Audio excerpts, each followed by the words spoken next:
مفتی ظرف خان صاحب رحمۃ اللہ علیہ کا تعلق علماء کی اس قبیل سے تھا جنہوں نے عمر کا بڑا حصہ چٹائیوں پر بیٹھ کر اپنی روایت اور قدیم علوم و فنون میں دسترس اور مہارت حاصل کرنے میں بسر کیا۔ اس کے ساتھ ساتھ وہ صوبہ سرحد کے خاص دیہاتی پس منظر سے تھے۔ ان کے اسلوب میں اس کی جھلک بھی واضح دکھائی دیتی تھی۔ اردو، فارسی، عربی اور پشتو کے ادب پر نظر رکھتے تھے۔ حدیث کے علمی مسائل، فقہی اختلافات کے دلائل اور اکابر کی تاریخ پر ان کی گہری نظر تھی۔ اس لحاظ سے دیکھا جائے تو وہ عہد حاضر میں ہمارے قدیم بزرگوں کی ایک نشانی تھے۔ اتفاق اور اختلاف سے قطع نظر ایسے لوگ ملت و قوم کا سرمایہ ہوتے ہیں جو گوشہ نشینی میں رہ کر علم و تحقیق میں عمر بسر کرتے اور ہمیں ہماری تاریخی روایات سے جوڑتے ہیں۔ تاہم عوامی سطح پر ان کا تعارف ان کی بعض نجی مجالس کے کمنٹس اور ویڈیو کلپ سے ہے جو ان کی شان پہچاننے میں مزاحم رہے۔ شیخ الحدیث و تفسیر مولانا مفتی ظرف خان 1953 میں خیبر پختونخوا کے ضلع صوابی کے علاقے جہانگیرہ میں پیدا ہوئے۔ ابتدائی تعلیم کاکا خیل جہانگیرہ صوابی میں فاضل دارالعلوم دیوبند شیخ عبدالحنان سے حاصل کی۔ اسی دوران آپ نے میٹرک کیا۔ بعد ازاں شیخ عبدالحنان کے مشورے پر علامہ سید انور شاہ کاشمیری رحمۃ اللہ علیہ کے شاگرد شیخ لطف اللہ سے شرف تلمذ پایا۔ 1973 میں جامعۃ العلوم الاسلامیہ بنیر ٹاؤن کراچی میں داخلہ لیا اور درجہ خامسہ سے دورہ حدیث تک کی درس نظامی کی باقی تعلیم یہیں حاصل کی۔ آپ کے ممتاز اساتذہ میں مفتی اعظم پاکستان مفتی ولی حسن ٹونکی، مفتی احمد الرحمان رحمۃ اللہ علیہ اور دیگر شامل ہیں۔ انہوں نے علامہ سید محمد یوسف بنوری رحمۃ اللہ علیہ سے بھی علمی استفادہ کیا۔ انہوں نے جامعۃ العلوم الاسلامیہ بنوری ٹاؤن سے 1978 میں سند فراغت حاصل کی اور بعد ازاں جامعہ عربیہ احسن العلوم کے نام سے ایک ادارے کی بنیاد رکھی۔ جلد ہی جامعہ عربیہ احسن العلوم کا شمار ملک کے چند بڑے اور معیاری دینی مدارس میں ہونے لگا۔ مولانا مفتی محمد ظرف خان علامہ انور شاہ کاشمیری رحمۃ اللہ علیہ سے انتہائی متاثر اور والہانہ عقیدت رکھتے تھے اور یہی وجہ تھی کہ انہوں نے اپنے اکلوتے بیٹے کا نام بھی انہی کے نام پر انور شاہ رکھا۔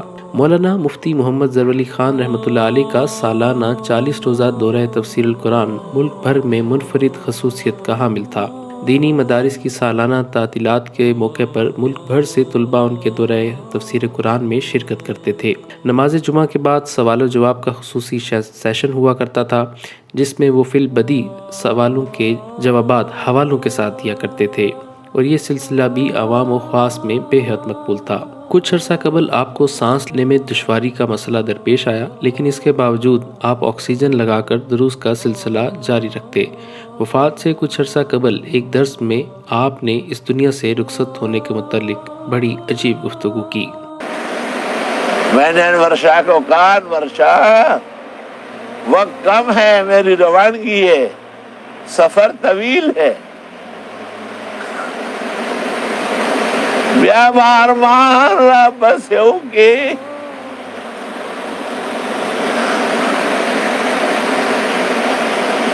بیا بجہان را بس گورے نہ بیم، ارمان کرو گے جہاں ڈھونڈو گے پہ ملے گا نہیں آپ۔ گزشتہ دنوں طبیعت بگڑنے پر ایک بار پھر مقامی ہسپتال میں آپ زیر علاج تھے لیکن پھر دل کا دورہ پڑنے کے سبب آپ 67 سال کی عمر میں اس دار فانی سے کوچ کر گئے۔ آپ کا نماز جنازہ آپ ہی کے ادارے جامعہ احسن العلوم کراچی میں ادا کیا گیا جس میں لوگوں کی ایک بہت بڑی تعداد شریک ہوئی۔ جامعہ کے اندر اور باہر میدان میں عوام کا ایک جمع غفیر موجود تھا جو مفتی ظرف خان رحمۃ اللہ علیہ کی نماز جنازہ کی ادائیگی کے لیے کراچی سمیت ملک بھر سے وہاں پہنچا تھا۔ آپ کی نماز جنازہ میں عوام اور خواص دونوں نے شرکت کی۔ نماز جنازہ میں JUI سندھ کے رہنما علامہ راشد محمود سمرو، جماعت اسلامی کے حافظ نعیم الرحمان، مولانا اورنگزیب فاروقی سمیت جامعہ بنوریہ کے محتمم مفتی نعمان نعیم اور دیگر دینی مدارس کے علماء، طلباء اور عوام کی بڑی تعداد نے شرکت کی۔ آپ کی وفات پر علماء کرام نے تعزیتی پیغامات جاری کیے۔ شیخ الاسلام مفتی محمد تقی عثمانی صاحب نے اس موقع پر کہا کہ حضرت مولانا مفتی ظرف خان بانی و شیخ الحدیث احسن العلوم اور اس سے چند روز پہلے جامعہ علوم الاسلامیہ کے استاد گرامی مولانا عاصم ذکی رحمۃ اللہ علیہما کی وفات علمی دنیا کا بڑا نقصان ہے۔ اللہ تبارک و تعالیٰ دونوں کو درجات عالیہ اور پسماندگان کو صبر جمیل سے نوازیں۔ جماعت اسلامی کے رہنما سراج الحق نے اس موقع پر کہا کہ مولانا مفتی ظفر علی خان کے انتقال کا سن کر دلی صدمہ ہوا۔ علم کے دیے ایک ایک کر کے بجھتے جا رہے ہیں۔ ان کی رحلت سے علم کا ایک اور عہد ختم ہوا۔ اہل خانہ اور ادارے کے اساتذہ طلباء کے غم میں برابر کے شریک ہیں۔ اللہ تعالیٰ ان کے درجات بلند فرمائے اور لواحقین کو صبر جمیل عطا فرمائے۔ جبکہ مفتی محمد زبیر نے کہا کہ افسوسناک خبروں کے تسلسل میں مفتی ظفر علی خان کی وفات باعث رنج و الم ہے۔ عرصے سے یہ احساس شدید ہو گیا ہے کہ قحط الرجال کے اس دور میں بچے کھچے علماء کے وجود کو غنیمت سمجھ کر ان کی بھرپور قدر کی جائے۔ حدیث بخاری ذہن میں آ رہی ہے کہ اللہ علماء کو موت دے کر علم اٹھائے گا، جس کے بعد ہر طرف گمراہی کا دور دورہ ہوگا۔ جبکہ مفتی عدنان کاکا خیل نے کہا کہ شیخ الحدیث مفتی محمد ظفر علی خان رحمۃ اللہ علیہ کا انتقال علم کی دنیا کا بڑا نقصان ہے۔ مفتی صاحب رحمۃ اللہ علیہ میرے والد ماجد کے عزیز تلامذہ میں سے تھے اور اس نسبت سے راکم سے بڑی محبت فرماتے تھے۔ رب کریم درجات بلند فرمائے اور اعلیٰ علیین میں جگہ عطا فرمائے۔ مولانا انور شاہ اور دیگر لواحقین سے دلی تعزیت ہے۔ جبکہ مدرس حرم شیخ مکی الحجازی نے اس موقع پر مکہ المکرمہ سے ایک ویڈیو بیان جاری کیا، جس میں ان کا کہنا تھا کہ آج ہمیں پتہ لگا حضرت مولانا ظفر علی خان رحمۃ اللہ علیہ جو ایک عالم بھی تھے، مجاہد بھی تھے، اور اللہ تعالیٰ کے دین کے لیے، اعلاء کلمت اللہ کے لیے انتہائی بہادری کے ساتھ سب کا مقابلہ کرتے تھے۔ تو کچھ عرصہ قبل تشریف لائے عمرے کے لیے، تو ان کی کرم نوازی تھی کہ وہ جب بھی آتے تھے تو مجھے ضرور ملاقات ہوتی تھی۔ تو میں نے دیکھا ان کی طبیعت پہ بڑا اثر تھا۔ تو انہوں نے فرمایا کہ مجھے دمے کی تکلیف ہے، اور وہ آکسیجن بھی ساتھ تھا اور دوائیں بھی اور انہیلر بھی اور انجیکشن بھی، لیکن انہوں نے فرمایا کوئی فائدہ نہیں ہو رہا، اور سب سے بڑی تکلیف مجھے یہ ہے کہ میں اب نماز نہیں پڑھا سکتا۔ تو میں نے ان کی خدمت میں عرض کیا کہ حضرت ایک دوائی مجھے انڈیا سے آتی ہے، ایک دوست بھیجتے ہیں، مجھے اس سے بڑا فائدہ ہوا ہے، تو انشاءاللہ میں ابھی آپ کو وہ دوائی بھیجوں گا، آپ استعمال فرمائیں۔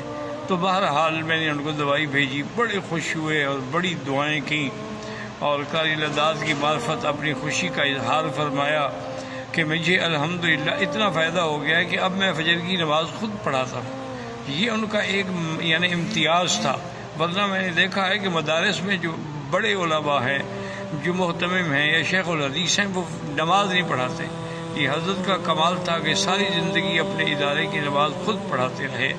اللہ تبارک و تعالیٰ ان کے درجات بلند فرمائیں، اور اللہ تعالیٰ ان کو جنت الفردوس میں جگہ دیں۔ اللہم اغفرہ وارحمہ وتجاوز عنہ وادخلہ فی الفردوس الاعلیٰ۔ اور یا الہ العالمین ان کے متعلقین کو بھی صبر جمیل عطا فرما، کیونکہ اللہ تو نے فرمایا ہے کہ بشر الصابرین الذین اذا اصابتهم مصیبۃ قالوا انا للہ وانا الیہ راجعون اولئک علیہم صلوات من ربہم ورحمہ واولئک هم المہتدون۔ اور میں بھی اپنے تمام متعلقین سے گزارش کرتا ہوں کہ حضرت کی ایصال ثواب کے لیے جتنا ممکن ہو سکتا ہے تلاوت قرآن ہے، صدقات و خیرات ہیں، وہ کریں، کیونکہ ایسے لوگ جو ہیں یہ زندگی میں پھر پتہ نہیں خدا جانے کب پیدا ہوں گے۔ موت العالم موت العالم، جب ایک عالم فوت ہو جاتا ہے تو پورا سمجھیں کہ گویا کہ پورا عالم فوت ہو جاتا ہے۔ یہی وہ لوگ ہیں جن کی وجہ سے اللہ کے عذاب سے ہم بچے ہوئے ہیں۔ تو اللہ تعالیٰ ان کی مغفرت فرمائے اور ان کے پسماندگان کو صبر جمیل عطا فرمائے۔ میں محمد بکی حجازی فقیر حرم سرزمین حرم سے مکہ مکرمہ سے یہ باتیں کر رہا ہوں، اللہ قبول فرمائے۔